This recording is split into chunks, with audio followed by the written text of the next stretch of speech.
All right, so my name is Mark Thompson. I am a lead front-end engineer over at American Express, and I teach a coding boot camp at Northwestern as well. And today's talk, oh man, I am all up in the projection, so I'm going to find a way to. Your English maybe a little bit there. All right, excellent. Thank you very much.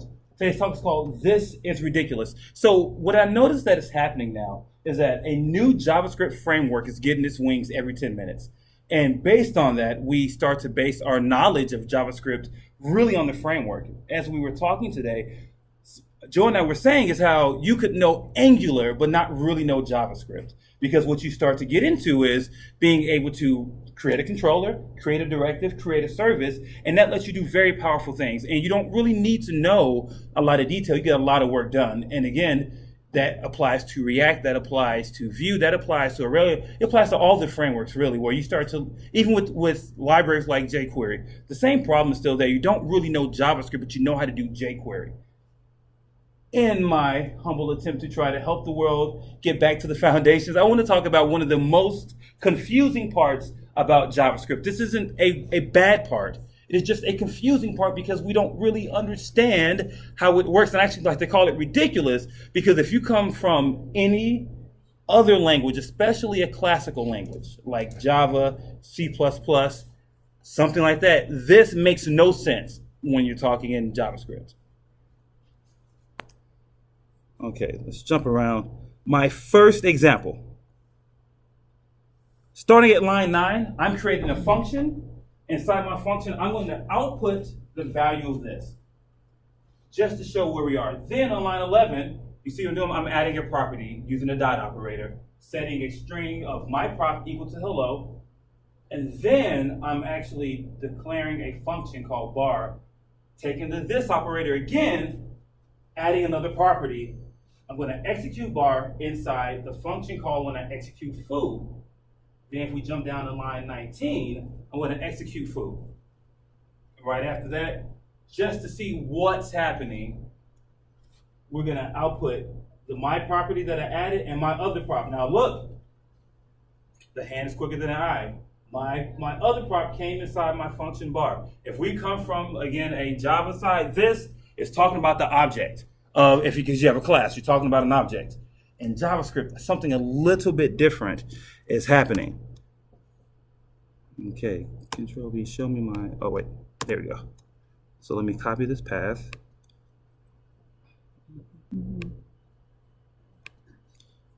Now I'm gonna just run this, and then we're gonna talk about exactly what happened. Okay, that's really small at the bottom, so let's make this nice and giant. Now let's talk about this. The first thing that I did was output the this context in foo. Let's go back to the code. We look at the this context in foo on line number 10.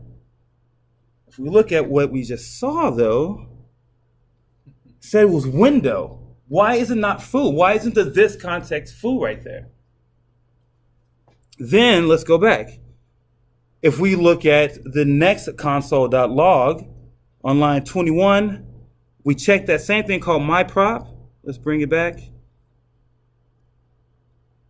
It's the value of hello. So if we can actually jump in right here, we'll get to see that's where that's being output, not in the function. So the property that I defined, too many finger swipes. So the property that I defined, the this.myProp, is actually being set on what? The window object. That's because JavaScript has a different way of representing the this object. The this object is actually contextual. What I mean is it depends on how the function was called. That's going to cover 90% of your cases. It depends on how the function was called. So let's look at how the function was called. Okay, let's do this. So if we look at foo right there, see, that's why I want to get the 10. It's high. It's pretty cool. Yeah, Microsoft. That's what I'm saying. Boom, Microsoft. Way to not embarrass me today, because sometimes this doesn't work. That was very successful. Today it worked. If we look right there, foo has no type of decoration to it, meaning it's not being called as a part of an object. It's just being called regularly. And when you do that, then this object contextually becomes the window object, and that's why we saw what we saw. That's why when we looked here, we saw on the console that console.log of this context was the window, even though I was in the function foo. Even though I was in the function foo. And then the reason I said I told you so is because even the my other prop, which was set in bar. So if we look at line 14, that was set in bar actually. So a function inside of a function in this context is still talking about the window object. And because I want to be as thorough as possible, let me just confirm or deny. Here's the window object, window dot my prop and my other prop,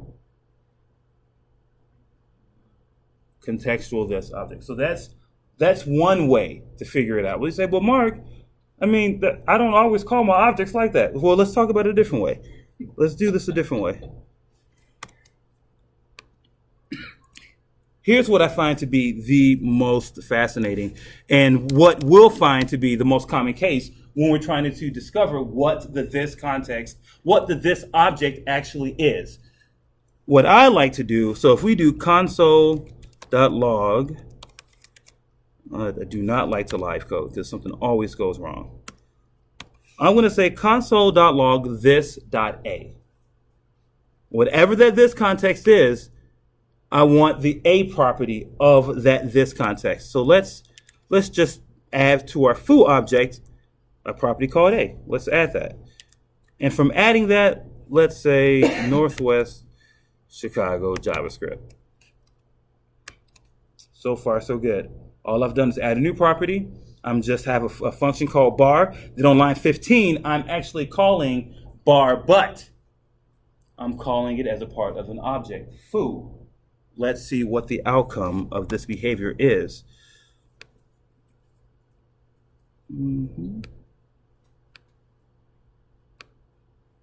Let's jump in here.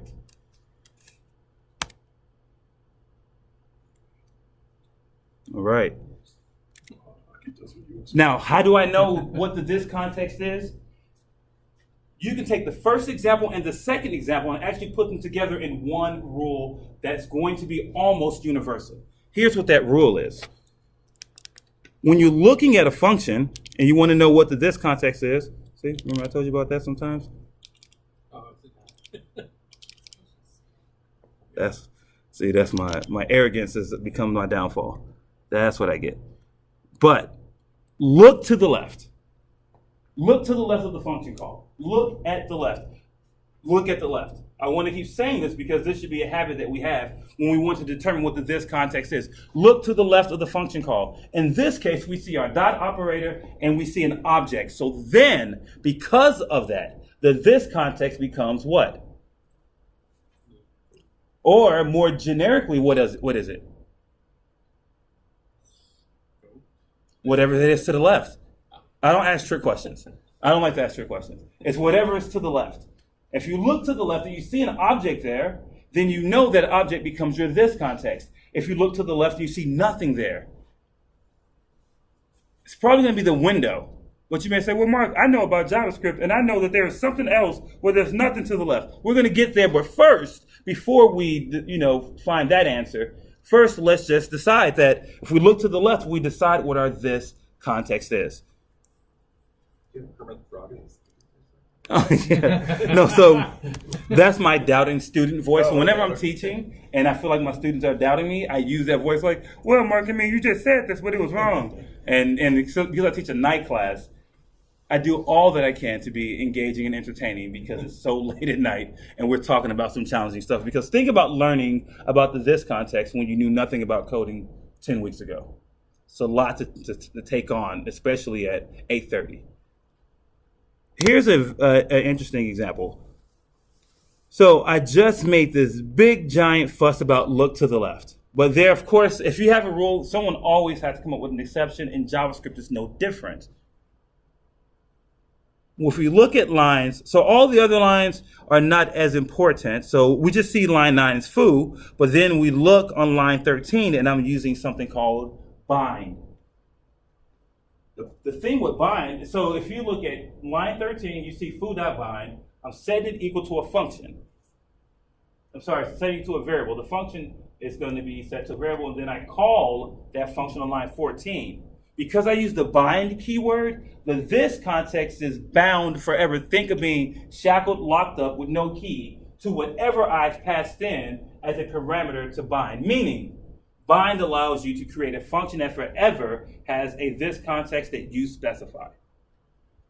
So if you look to the left of the function on line 14, you may call me a liar. You may say, well, Mark, there's nothing to the left, so that must mean what? That the window object is going to be my this context. Not true in this case. This is where the exceptions come in. Because I use .bind, now that means whatever I've passed in as a parameter to bind becomes my this object. So in foo, this.a would represent the a on line 13. Now here are a couple of more that we can talk about.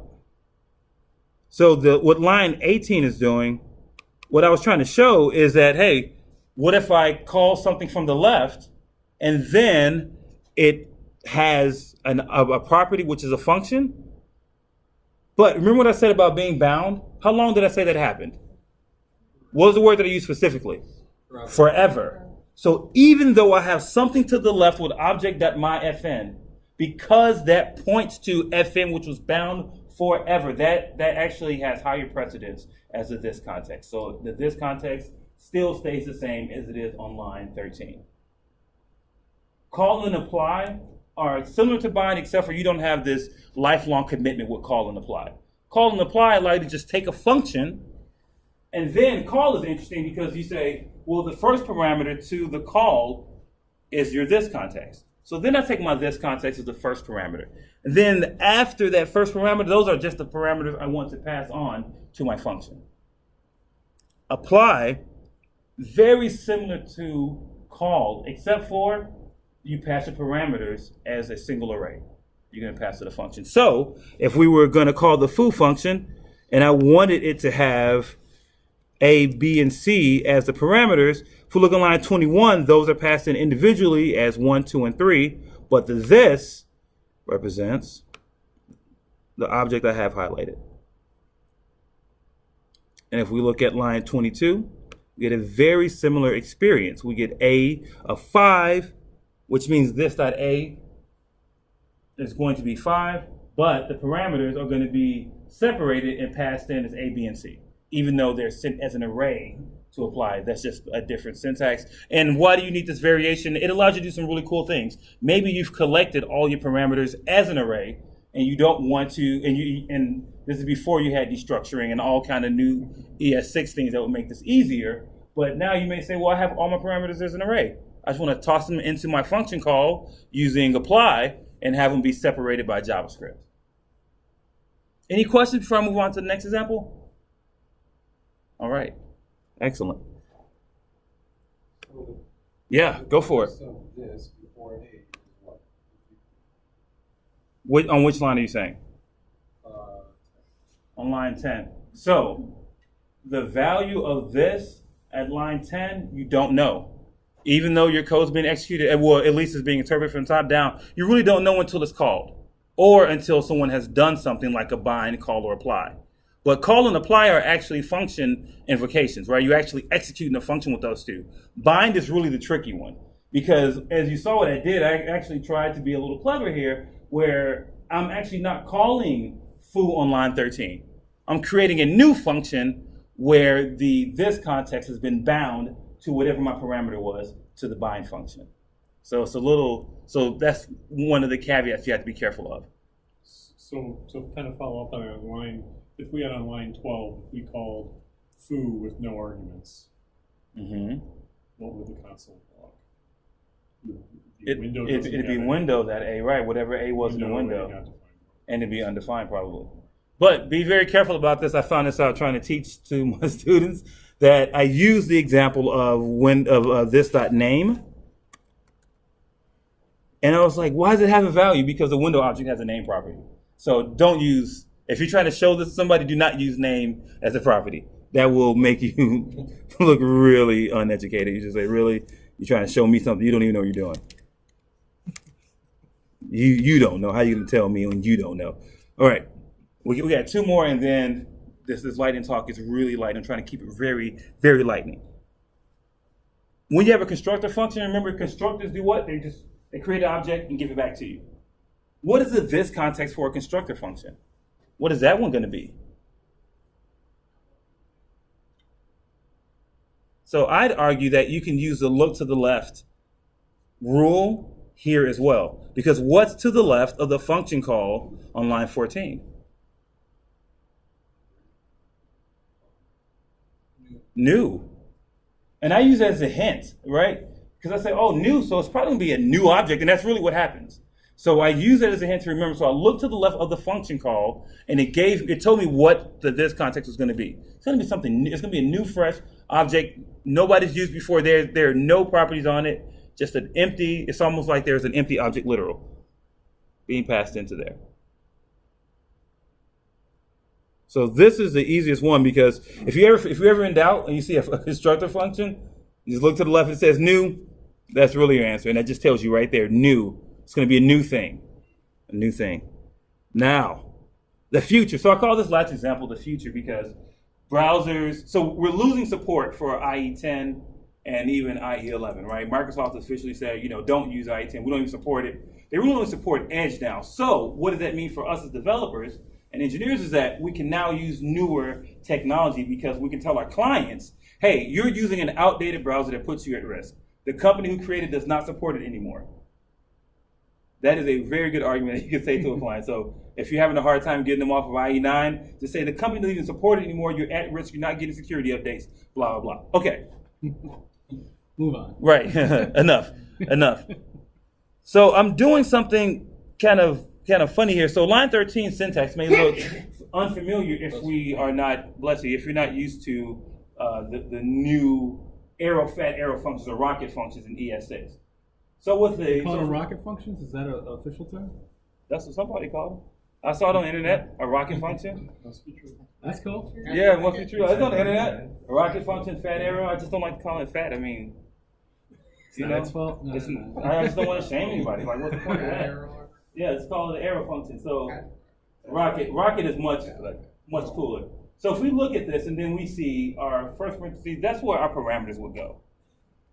Then we see the rocket followed by our curly braces, and inside we're using this thing called this flavor. Now, because people really don't like how confusing this could be, and the new proposals, the this context inside of our function here, the this right there, that actually is this here. So whatever the context is at foo, the this context is the same there. That's the only time you can do that. But be not confused. Please do not be confused to say that the this context, if I were to make up a whole new keyword, because that was not function. So if I did function bar and I did this dot flavor, not the same. Those are not the same. Do not confuse those, that these two things, that this guy and this one are the same. This one and this one are the same. But this one, and even that one's not the same. So the double arrow. Yeah. Thanks for the virtual finger though. That was clutch. It's clutch. So if we did equals cherry again. So the answer to bar, what's this context in bar? Well, what's the answer there?